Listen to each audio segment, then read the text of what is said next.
I thank you, Honourable Presiding Member. I wish to commence by making some comments with regards to some comments made yesterday. The Honourable Chandrasekhar, Minister for Fisheries, whilst he was speaking yesterday, Honourable Presiding Member, he spoke very eloquently about the government's policy on dealing with drugs, the war against drugs, something that we as a party will fully support because the northern and the eastern provinces are the worst affected by this menace. Now, in the course of his comments, I interjected with his permission, and I mentioned that unless the government deals with the military with regards to their involvement in the spreading of drugs, this matter cannot be dealt with in the Northeast, and it is an unfortunate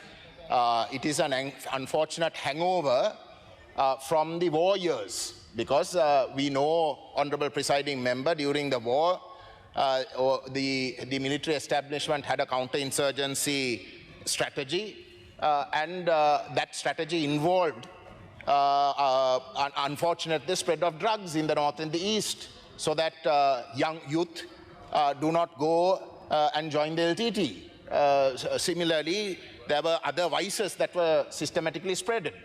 But the war is over. There is 17 years, and we have consistently been asking that the consecutive governments that have governed since the end of the war deal with that counterinsurgency, because for as long as the military remains in the Northeast in the way that they do, and they still have that same mindset, then issues such as drugs, the war against drugs, will be an utter failure.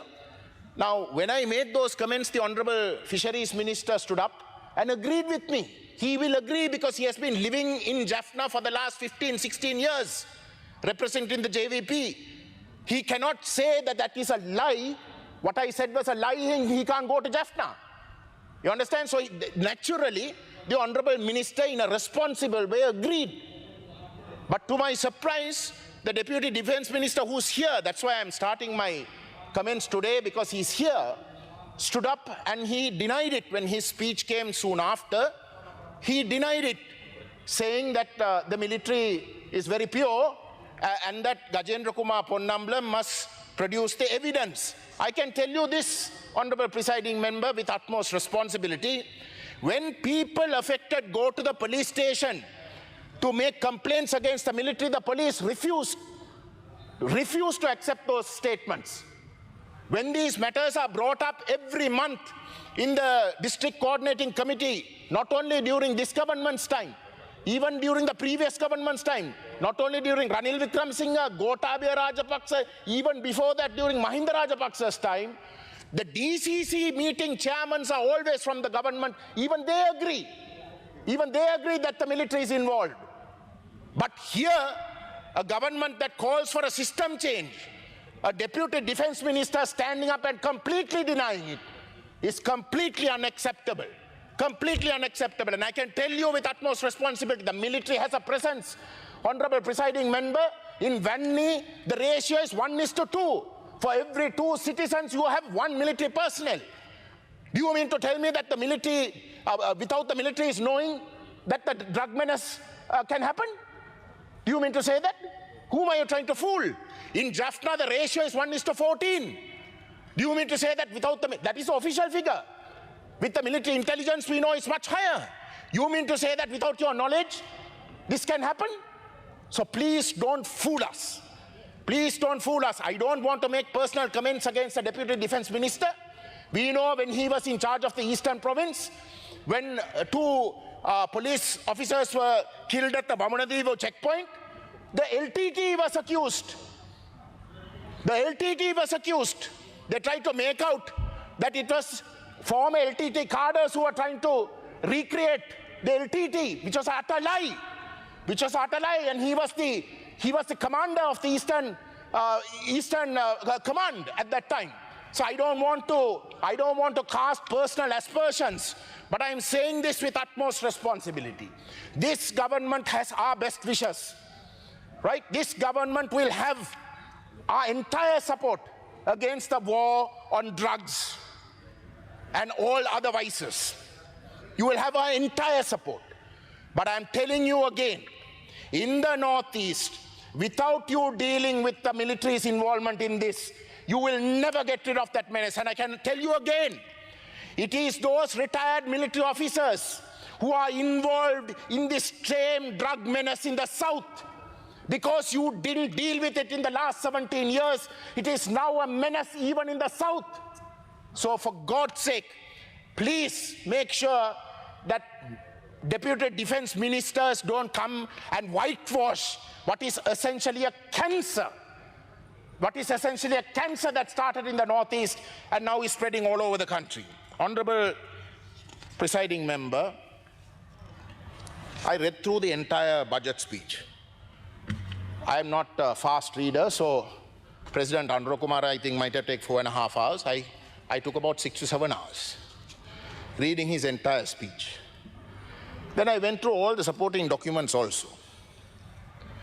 Now this budget, unlike the previous one, which was the NPP's first budget, doesn't say anything about the Northeast. At least in the first budget, there was some tokenism about roads. For the northern province, 5 billion rupees was allocated for roads, new roads, in the first budget. And that was made out to be a huge amount of money that had been allocated for the northern province. The northern province, honorable presiding member, has 5 districts. That means 1,000, that is 1 billion rupees per district. So I asked the divisional secretaries of all these 5 districts, what does this amount to in practical terms? 1 billion rupees for roads. In practical terms, they said 20 kilometers per district. 20 kilometers of roads per district. Now this is what we are told as having emphasis for the northern province and the eastern province. Eastern province, there was nothing. There was just one sentence. India will take care of the eastern province. In the previous budget. India will take care of the eastern province. Northern province, we had the roads. And the funniest part is Jaffna got 1 billion. The previous year, under Ranil Wickremesinghe, when the economy was even worse, Jaffna had 1.2 billion rupees. So actually we had 0.2 reduction. So this is what happened last time. So at least there was that tokenism last time.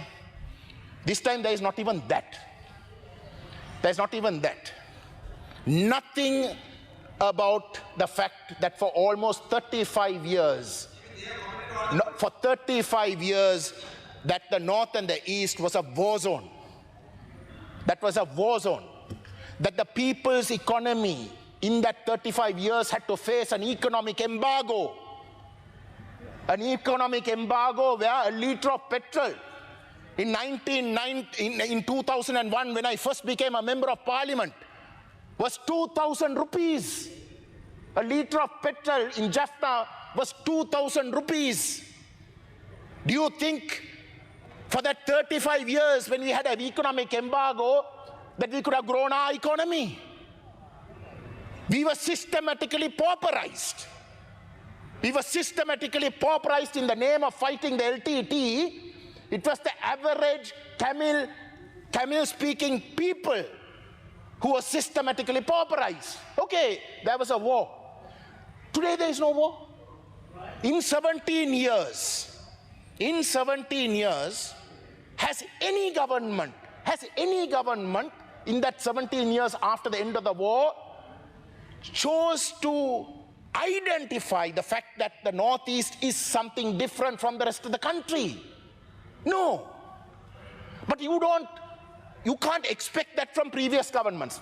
If you go by this present government's logic, you can't expect that from the previous governments, because the NPP government says that the previous government were racist. They governed for the last 76, 77 years because they were racist, because they were anti-minority, anti-Tamil speaking. They discriminated against the Tamils.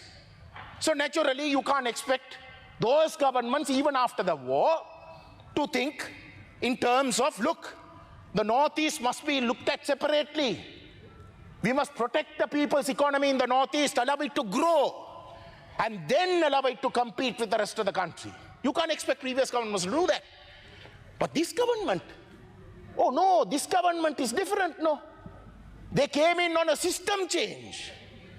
They came in as a leftist party, fundamentally. And leftism, if I can remember correctly, the last time I checked, was pro-protectionism, was about wanting to protect the weakened people, build them up so that then they can stand and compete with the rest. But that has not happened. In 1 year, that has not happened. Instead, what do we have? The only 2 times something about the North or the East has been mentioned in this budget, Honorable Presiding Member, is with regards to the Lower Malwatuoya multi-purpose development project. 5,000 million rupees has been allocated primarily for the development of the irrigation, land cultivation, agriculture for the northern province, particularly mannar.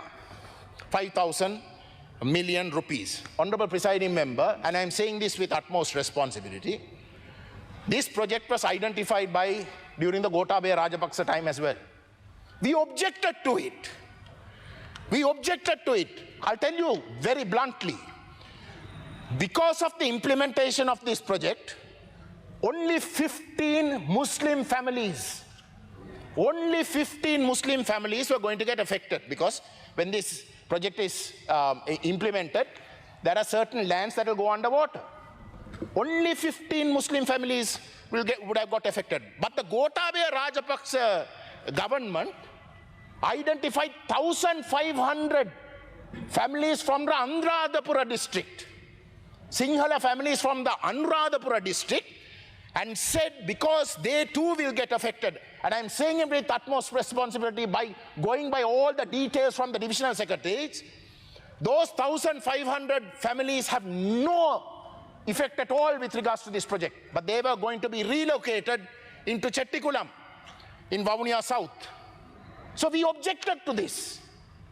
We objected to this, saying we are not opposed to Sinhalese people who genuinely want to come into the Northeast, live with the Tamil people, look upon themselves as part and parcel of themselves, and integrate with us. We have no problems with that.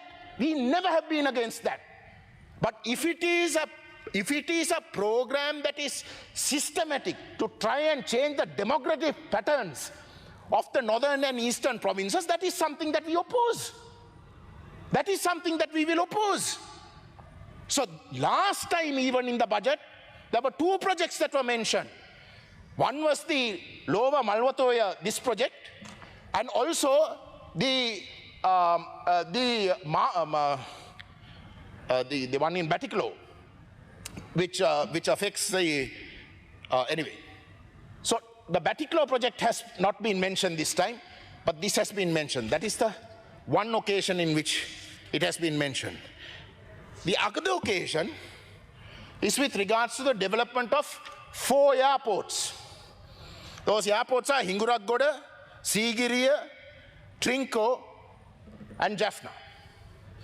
Now, Honorable Presiding Member, 1,000 million rupees has been allocated for the development of these 4 airports. Jaffna is supposed to be an international airport. 1,000 million. What does that mean? 250 million per airport. A house, you will struggle in Colombo with the prices today to build a luxury house. You're talking about airports. You're talking about an airport. 250 million. Who are you fooling? Whom are you fooling? So this has to change. Honourable Member, you have another 2 minutes. I welcome, though, one thing.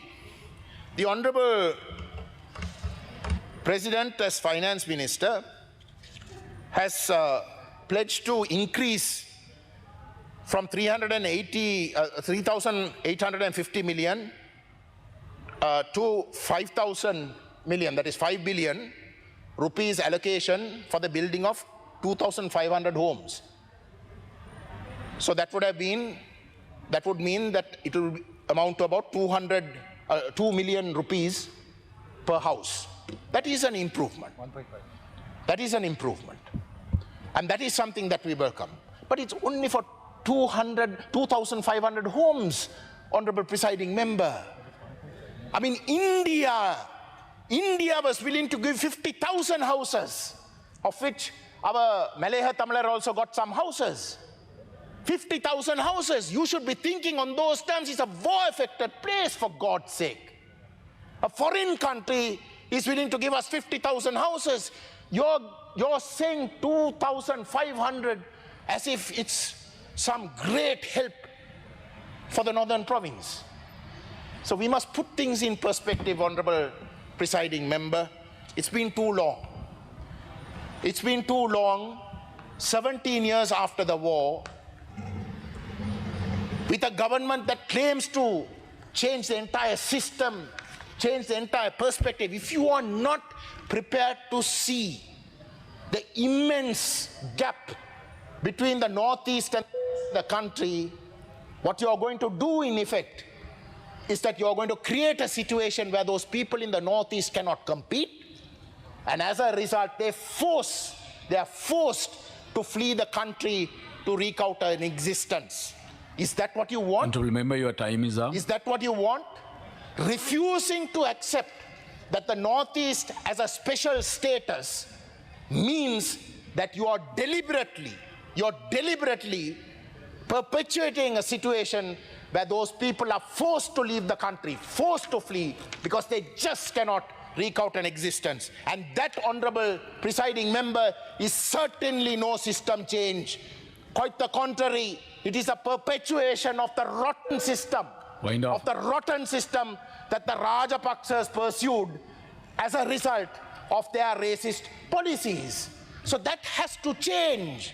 And I'm asking this government to kindly intervene at the highest. Your time is up, Honorable Member. I'm concluding. Yeah. Sri Lanka must integrate with South India. If ever Sri Lanka is to reach its true potential, it has to integrate with South India's economy. What are you doing to do that? When India is offering to help, are you accepting that? No, you look at everything with suspicion. Palali Airport, you're giving 250 million to develop Palali Airport. India has said that they will develop the entire Palali Airport with their own funds. Yes. You are putting blocks to it. The previous government did. You are doing the same thing. You had to change a minister because he was a hurdle to cross. But you are doing the same thing. Not one word about willing to accept India's offerings to develop phase 2 of the Palali Airport, which is just purely to resurface the remaining part of the Palali Airport. Honorable Member, your time up. I'm finishing. Which would enable aircrafts from Singapore, Dubai, and places like that to land directly into Palali. Why can't you do that? So if you are serious about wanting to change the economy, there's a problem with the time. There's another 8 speakers. You have to integrate with South India. Thank you. And if you are to reintegrate with South India, you must completely change your perspective on how you see. Thank you, Honorable Member.